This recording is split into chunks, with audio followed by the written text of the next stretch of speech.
안녕하십니까, 학점은행 문실장입니다. 오늘은 보육교사 관련돼서 말씀을 드리려고 영상을 만들고 있습니다.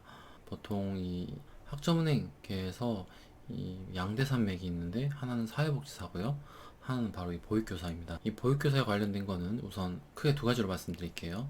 첫째는 1, 2, 3급의 차이에 대해서 아셔야 됩니다. 보육교사 1급, 보육교사 2급, 보육교사 3급. 보육교사를 취득하시기 위한 최저 기준에 대해서 말씀드리면, 3급은 고등학교 졸업, 2급은 대학 전문대 졸업, 그리고 1급은 경력직이 최저 기준입니다. 3급에서 2급으로 올라가려면 2년, 아니, 2급 경력이 필요하고요. 2급에서 1급으로 올라가려면 3년 경력이 필요합니다. 여기서 시설을 운영하시려면 2급이나 1급이 있으셔야 되고요.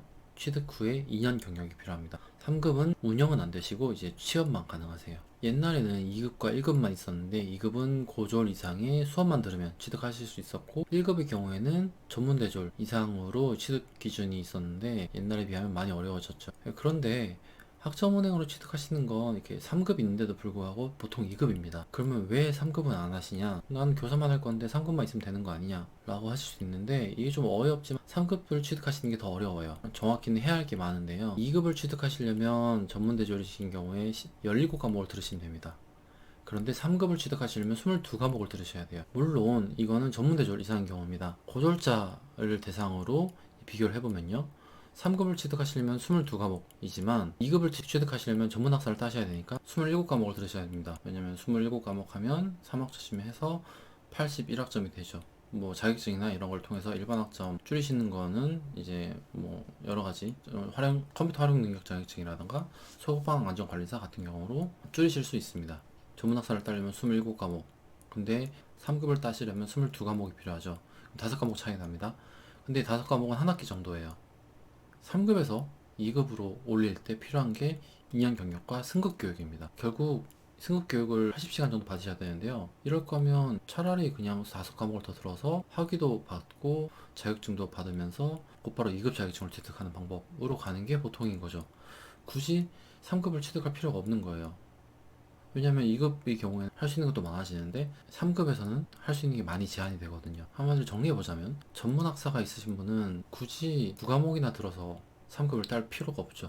17과목만 들으면 2급이 나오는데, 그리고 고졸이신 경우에는 물론 5과목이 줄긴 하지만 좀 더 많은 걸 하고 싶어서 2급으로 올리시려면 2년 경력과 승급 교육 80시간이 필요합니다. 그럴 거면 그냥 지금 하면서 5과목을 더 들어서 2급을 취득해 버리는 게 나은 거죠. 그러면 두 번째로 보육교사 취득 방법의 변화에 대해서 말씀드릴게요. 아까 학점은행이 양대산맥이라고 말씀드렸잖아요. 예전에는 이 보육교사가 사회복지사와 맞먹는 정도의 학습자와 기관들을 보유하고 있었습니다. 그런데 이제는 좀 아니에요. 양대산맥이었었죠. 왜냐면 대면 교육이라는 게 도입돼서 그렇습니다.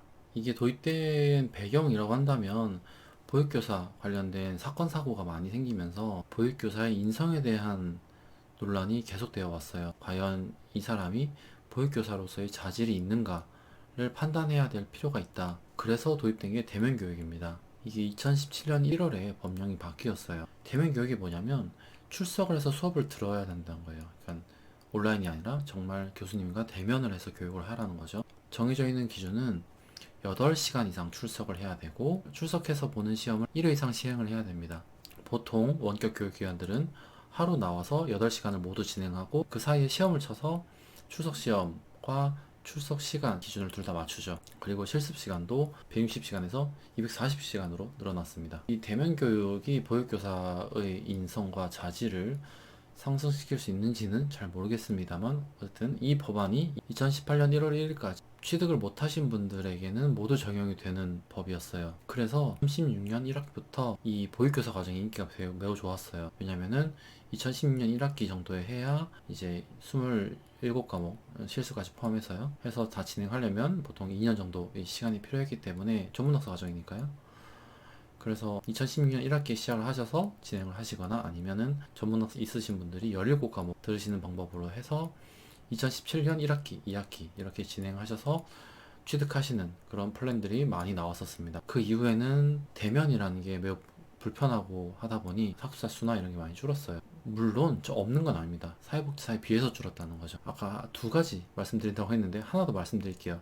실습 관련된 걸 말씀드릴게요. 이거는 사회복지사 실습과 마찬가지입니다. 교육기관과 실습기관, 두 가지를 모두 구하셔야 됩니다. 교육기관은 실습에 관련된 진행과 일지 쓰기 등등에 대한 실습이라는 과정 전반에 대한 교육을 하는 곳이고요. 그리고 실습기관은 이 실습을 진행할 그 보육 관련된 센터입니다. 결국엔 두 가지를 모두 구하셔야 되는데 이 실습기관에는 계속 다니셔야 되는 거니까 아무래도 집 근처에서 구하시는 게 맞고, 그리고 이 두 기관은 교육기관에서 실습기관으로 교수님이 나가셔야 되는 규정이기 때문에 근처가 아니면은 보통 승인이 나지 않습니다. 그러니까 꼭 이런 제한들이 많기 때문에 미리미리 구하셔서 나는 실습을 이렇게 진행하겠다 라는 거를 플랜을 꼭 세워 놓으시기 바랍니다.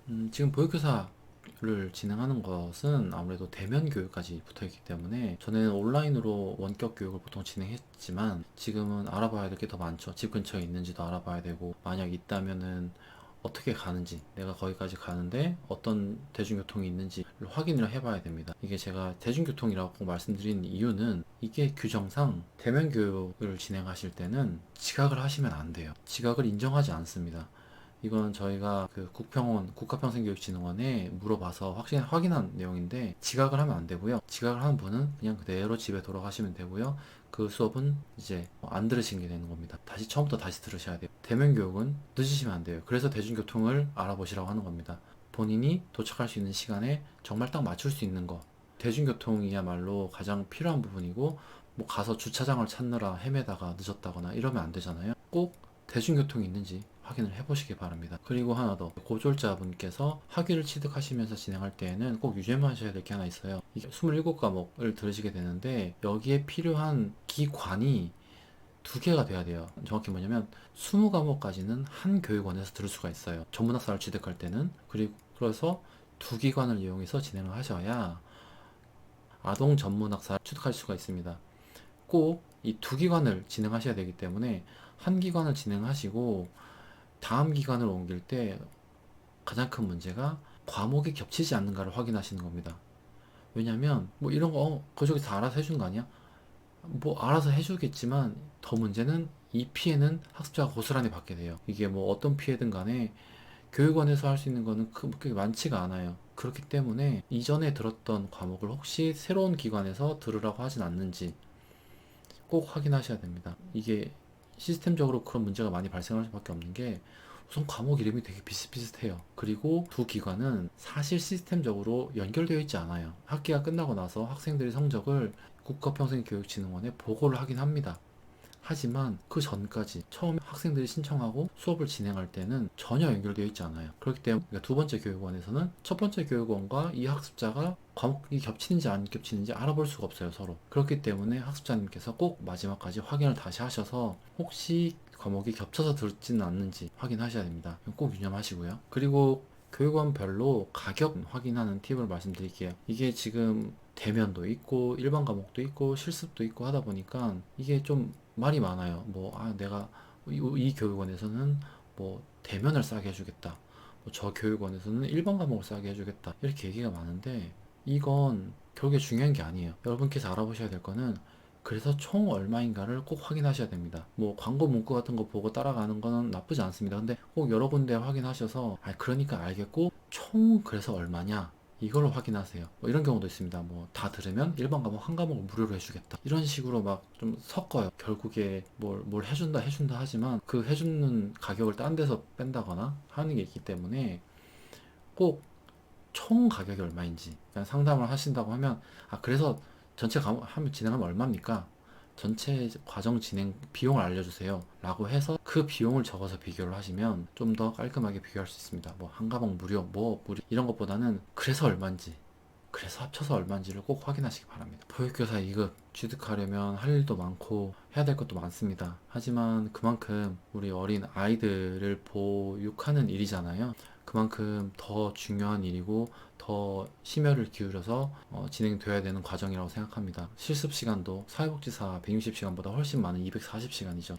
힘든 과정이긴 하지만 이 모든 것들이 우리 아이들이 잘 커나가기 위한 하나의 방책이라고 생각을 하시고 열심히 노력하셔서 좋은 보육교사가 되어주시기 바랍니다.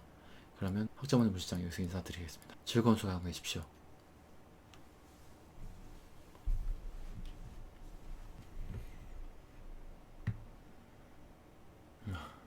켜놓고 했네.